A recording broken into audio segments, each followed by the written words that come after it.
I'm 100% gonna settle here. Murag, I think first few months pa lang nako diri kay murag diri nako ganahan no jud ko diri. Di nako ganahan mo balik in the Philippines. Like I wanna go there for vacations, pero I think for good kay ganahan ko diri.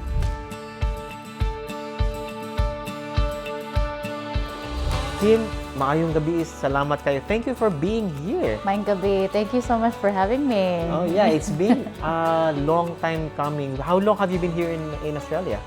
Mga 3 years na. 3 years. Na Imagine, sa 3 years ni mo na dire, this is the only time that we finally see each other. Exactly. No. Oo, grabe.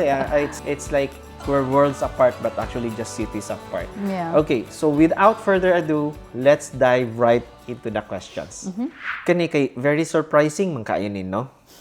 For you. For me, at I the would very believe least. so. And I'm sure some of your friends back home who only find out about this here now will be surprised as well. That you are an Australian citizen and you've been an Australian citizen since you can remember, probably 5 or 7 years old. Yeah. But you were born in the Philippines, but you only recently moved to Melbourne, like you said, 3 Yeah. years, no?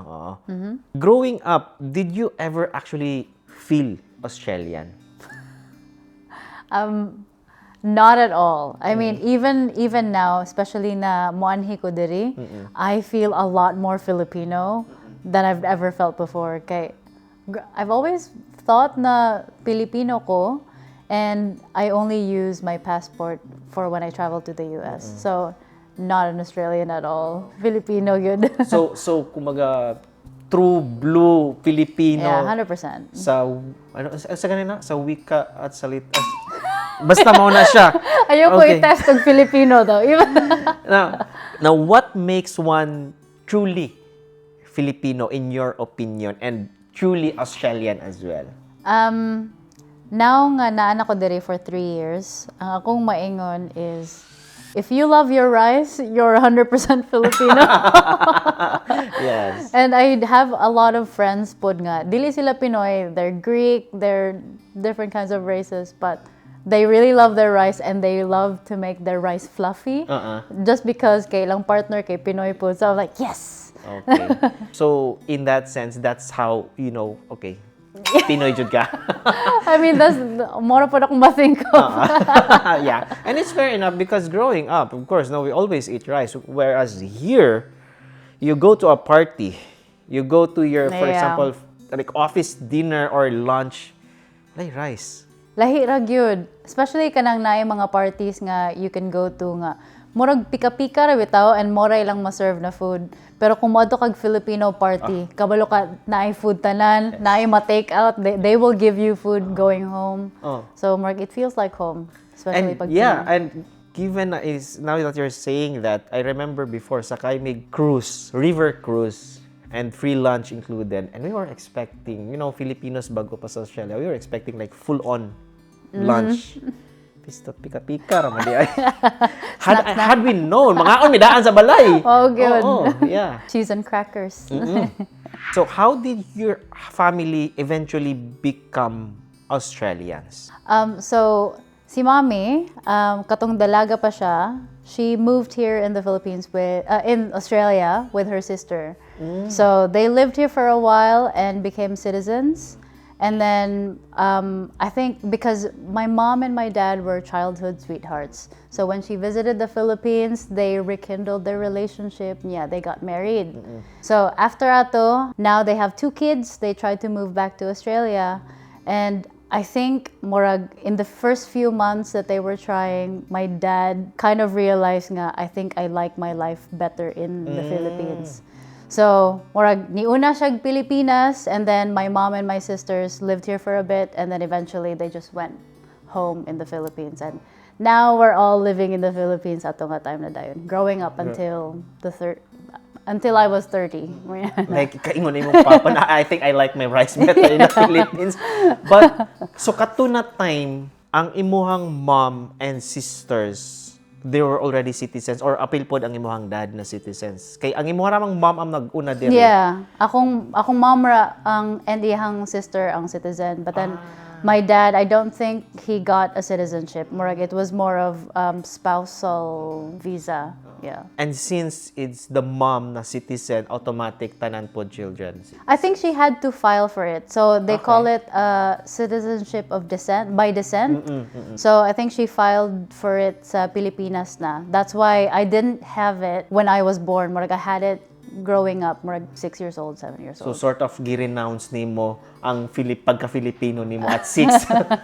Yeah. Pero I do still have the passport. I still have my Philippine and my Aussie passport. Okay, so you're dual. Okay. Yeah. Okay, since you're dual, I'm not sure if the question would make sense kay karon naman kanibal hindi. What do you think are the advantages of and disadvantages of being a dual citizen? Advantages, 100%. When you go to Asia or someplace nga only Philippines is allowed, kay I would use my passport. Unya kung sa US, kay I always use my Australian citizen passport. Kay when we go to certain places, you can go there without having to file for visa. As long as you stay there for 90 days. So you have to come back after that or before that. So when I can always use my E3 visa anytime. So, user-friendly di ay ka. So, gamit-gamiton lang. Okay, so whatever works for you. Okay. That makes sense. If we're talking about passports, yes. Yes, yeah, definitely.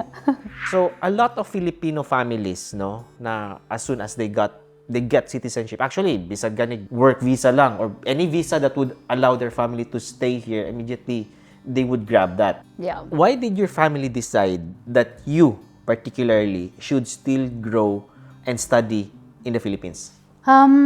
It was more of because my mom and dad wanted to live in the Philippines. And I think all of us did grow up in the Philippines good and studied college in there. Pero si mami, murag bata pa ko kay, she would always say, oh, adto na lang sa Australia kay naa pa kay allowance if you study here. Pero I didn't know anyone. Like, I grew up in the Philippines, all my friends are there, my whole family is there. Murag, wala ko'y drive to actually move here. So, muna siya. We all lived in the Philippines. So there was really no incentive for Yeah. you. And at that time, thinking about it now, your mom sort of like offered it. Wa ba ka nagmahay na adto ko Australia at na time that Maybe naka-think ko ana at some point. Pero I think I was a lot happier nga na ako sa Pilipinas. My whole family was there. Unya, I think dako pug kayo siya nga factor sa ako ang music career or sa ako ang my developments in music. Kay Philippines or especially Iligan was the best place to grow up in for music. Kay it was very slow-paced, everyone was chill. And I would always notice nga if mag-write kog song nga gadali ko, especially here nga nana ko sa Australia, I'm always working. After work, I have to go home and I can't set my mind to actually write a song. Kay I'm so busy. Everything is so fast-paced. Pero sa Iligan, kay murag hanay kay tanan, I can just actually relax, call up my friends, have drinks, and make music or jam with them. So, I'm very happy nga na ako sa Iligan. I grew up in Iligan. Yeah. but you moved here about 3 years ago. Yeah.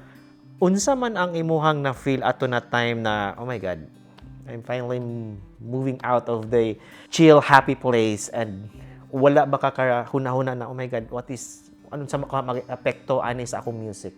I made a decision because this was during COVID time nga. My mom was diagnosed with cancer.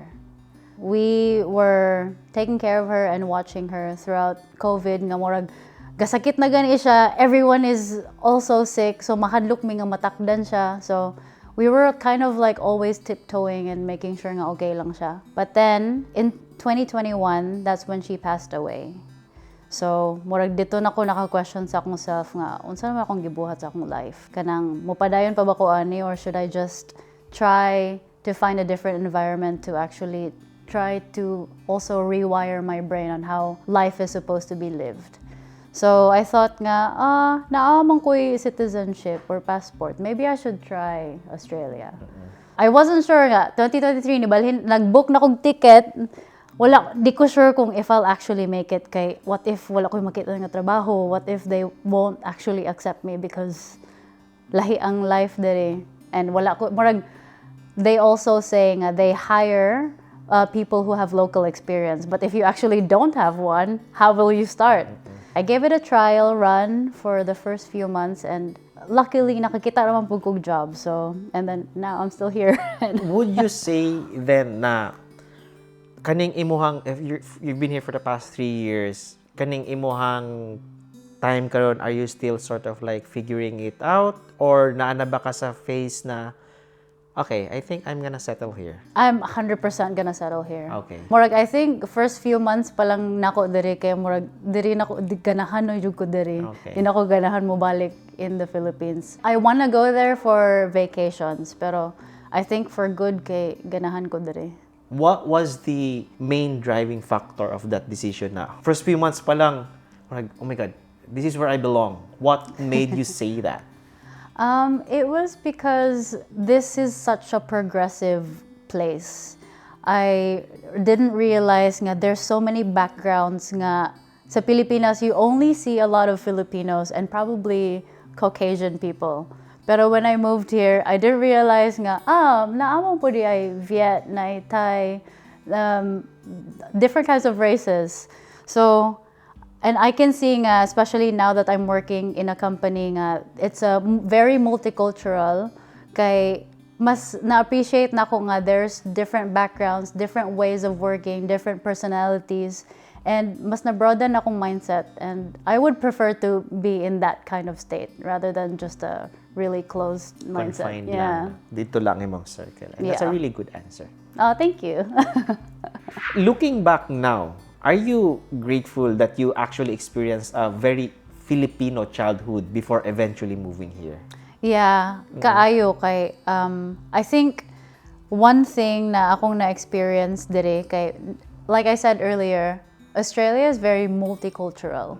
Like it's not just Caucasians or it's not just Aboriginals, it's also a mix of also other Asians. And makaingon ko nga I always kind of not even on purpose, but I always bring up my Filipino-ness at work. Kanang conversations lang nga, oh yeah, Filipinos love their rice. Or even sometimes nga, akong co-workers kay, they would always say nga, why are Filipinos so good at singing? Kay tanan, Battle of the Bands, kay puro Yes. Pinoy na po, puro Pinoy ang singers, musicians. So, I think I'm very proud to be able to grow up in the Philippines po yun. So every conversation, there's always something you can, Yeah. chime in. Like, ay, yeah, that's very Filipino. Yeah, murag I feel like nga nahimo gid akong identity akong pagka Pinoy diri. Kay muna I'm proud to be one. So in a way, ang imong pagka-Aussie, it's just passport papers. Yeah. I mean, no offense sa ano na, but I mean, because you grew up in the Philippines. So yeah. Yeah, and even the Filipinos that I know here who grew up here, they're also proud to be Filipinos pod. And yeah, they kind of actually ask me kung what's Philippines like, kay, even though they grew up here with their parents, kay wala pag kayo sila experience sa Pilipinas. So yeah, I'm happy to have two sides of the world. You've seen both sides of the fences. Yeah. Yeah. And what would you say then to those kids na who say, oh, you grew up in the Philippines, murag, in a way, murag, based on the way they speak, murag masuya sila nimo. What would you say to them? Are we talking about kids who are Who grew here? up here, who yeah. grew up here and never really experienced, the Filipino childhood, the kind of Filipino childhood that you experienced? What would you say to them? I think my favorite thing about the Philippines is always the community. And I think it's also present here in Australia. So start small. Be with the community first. And if you actually want to live in the Philippines, one day you'll get there. Pero I think if you want to experience that in the, like, not fully committed yet, kay, you can be with Filipinos, go to a lot of events with a lot of Filipinos. There's a lot, like, I think 2 weeks ago kay naay murag DJ set nga puro Pinoy lang ang naa. There's Filipino, like mga isawan, naay gatukar. So I think it's still present here. So in a way, it's still very much alive. Yeah, very much alive, good. Ganina, you quickly mentioned na in the Philippines, you love it because it's very chill. You can write your songs. But at the same time, you work 9 years as HR. How do you juggle that? I have no idea. What was life like in the Philippines as an artist? I think I keep bringing this up nga ang Pilipinas kay very community based, and I think that's my favorite thing in the music scene pod. Kay we were able to me and my band, we were able to like roam around Philippines, like matukar mig Iligan, ato mig Davao, ato mig Manila, ato mig Cebu, and I think we made a lot of friends along the way, just playing at those gigs everywhere. So naapoy times nga when we need help sa Cebu, kay we can just tap to one of our brothers there or our friends nga they would easily help. So if napod sila itukar nga they wanna see Mindanao more, kay narapod me. So I think that's my favorite thing about the Philippines and being a musician there, kay connected yun with tanan. Okay, like it's a small knit community ra Yeah. no. And before I forget po di ay no, shout out ang imong mga former bandmates if you want to. Oh. Of course, I want to say hi to JP, JC, and Mick. Hello, guys. Mga bandmates nimo sa Loop. Yeah. Yeah, I remember sa nagtukar mo sa Cebu, nangadto jud pod mi. Oh, yeah, it was a weekend. Nadimi din ang bahala guot lagi. Okay, nalas na sila. Sardinas. Oo. You're still playing here. You recently played as opening act for Mayonnaise. Between being an artist in the Philippines and being an artist here, unsa may pinakadako na difference na makita nimo? I think ako makita nga big difference dere in Australia is you can have two audiences. So because I was able to play with Mayonnaise, kay I can still reach out to the Filipino audience. And also because I'm trying to branch out to play here in local gigs, kay naka-meet pugog a lot of friends nga dili pod Filipinos. So I think that is the biggest difference. Kay kung sa Pilipinas, how would it be like kung for example you're opening act sa some famous band dito? What would it be like? Because dugay na kay kong gatukar gyud. Marag I think my whole life kay gatukar gyud kong Pilipinas, kay kaila na pug ko sa tanan. Okay. So if naay gig, I'm pretty sure makita ra kog kaila nga banda pod nga uy, and then magsabay ra pod din mi tanan. Right. Tell me or tell us about a time when you felt like it was really hard being an artist in the Philippines. Give me 1 second. Yeah. Okay. I di ko ganahan nga ila kong ma-hate. Pero I think one of the hardest things which I think is still happening right now is ang mga tukar, especially now that I live in Australia and everything closes very early. Na yung mga ang market kay they close at 3 p.m. Unya kung maabot kag 3:01 di nakapansinon.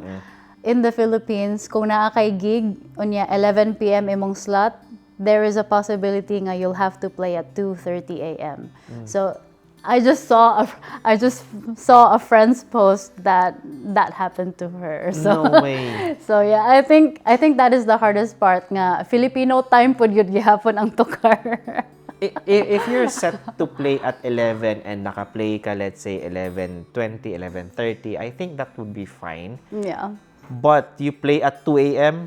I think and not to throw hate, no, but that is a huge disrespect of your time. Yeah. Did you ever experience something similar in Oh, Australia? Yeah. Oh, Okay. in Australia? No. In In Australia, no, everything's on time. When they say it's 6 a.m., it's 6 a.m. It really starts at 6 a.m. Okay. So, tell us about your recent gig. I mean, na kanang nitukar ka for Mayonnaise. How was it like? That was in Sydney.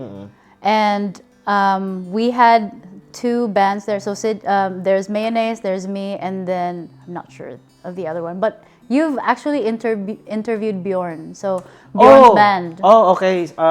Yeah, Bjorn. I can't remember the name as well. But yeah, So, sila usually yung opening ng Mayonnaise mga din pag bands. nasa Sydney. Yes. Yeah. Oo. Okay. And how was that like for you? Did you like ever say na, oh my God, this is so easy compared to Philippines? Not really easy because I think you still have to try to connect with the audience. Okay. Pero it actually just, I can't really compare sa Philippines and Australia. Pero every time I do play or front act for Mayonnaise, kay, it makes me feel like, maka-reminisce you go, it makes me feel like home. Kay, it's to be around Filipinos nga I rarely experience food, so makamingaw gyud. Coming out yet. Yeah. Yeah. Before moving here in 2023, did you ever visit Australia like in a I would say long-term basis? No, not at No. all. Not even I like just took the plunge. wait. So it's your first time In 2023, that was my first time. I've never set foot in Australia before.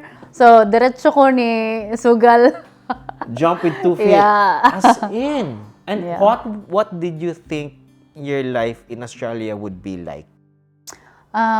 So, I actually only know Philippines and the US. Kay, that's where my other sisters are. So, mora gid akong ma-compare or any other Asia countries in Asia. Unya, mag-think lang gid ko before nga, I want to live in New York. Kay, that's where we always look at the movies. Unya, New York gid na dira. But then, ni tungtong ko diri sa Melbourne. Unya, murag, wow, this is so cool. Murag, nindot kay ang library, nindot kay ang roads, limpyo tanan. And it's actually way cleaner. Oh. So more yes, this is my place now. Okay. And what was actually different? So, okay, or did you have zero expectations at all? I had zero expectations. Pero if I were to like siguro think about my future living here, kay murag everything is just easy peasy. Unya, na-realize ako nga, di juday ko ganahan og winter. Kaya bugnaw kaayo, Yes. grabe.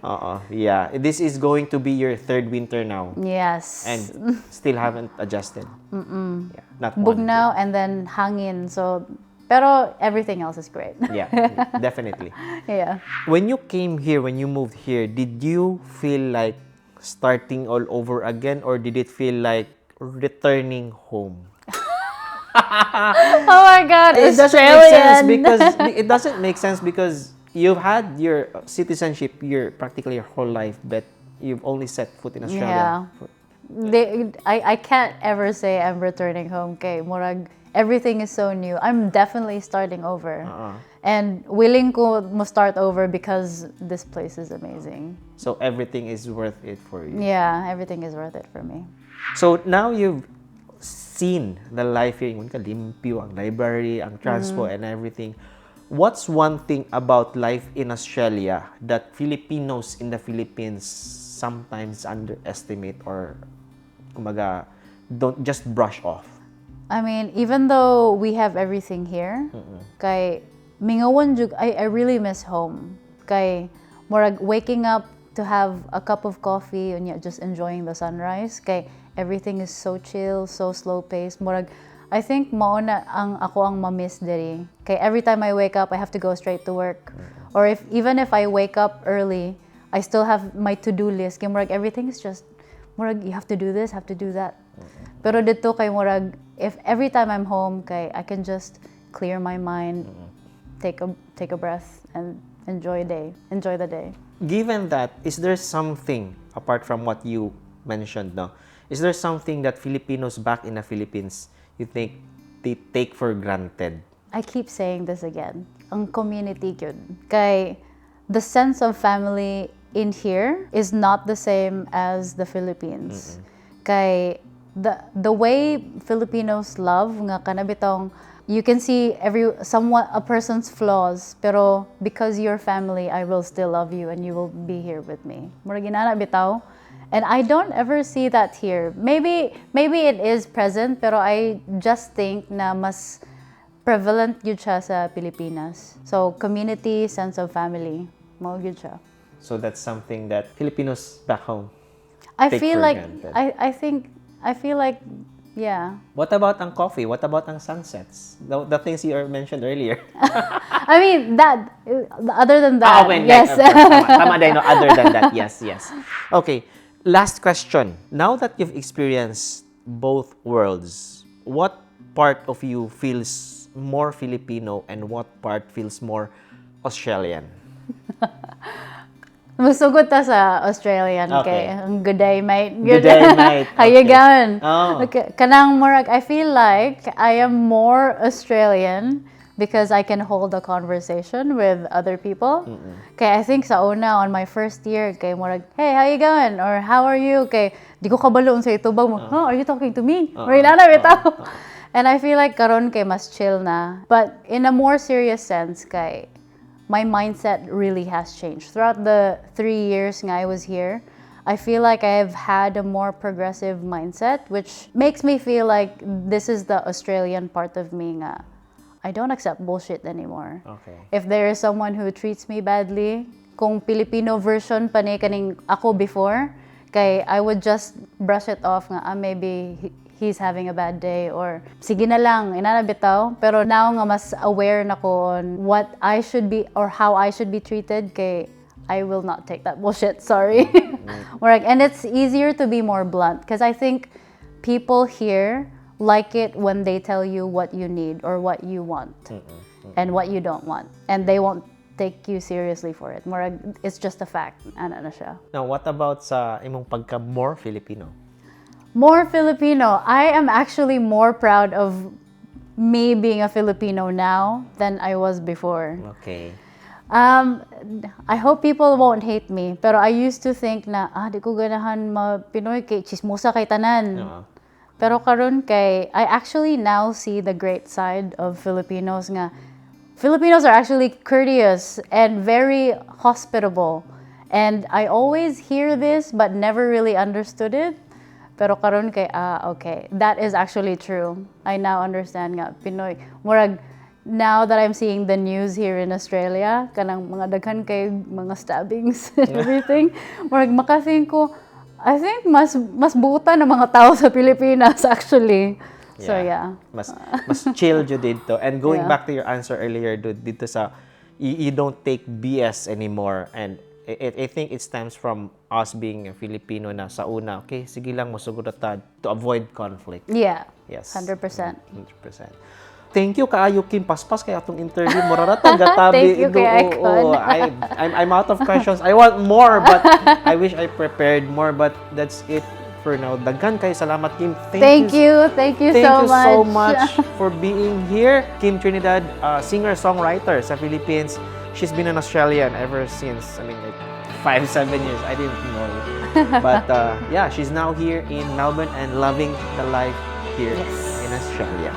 So that's it for now, guys. If you enjoyed this video, make sure to follow us on Facebook and subscribe to our YouTube channel. This has been another wonderful episode of the Pinoy Expat, and I am Tito Icon.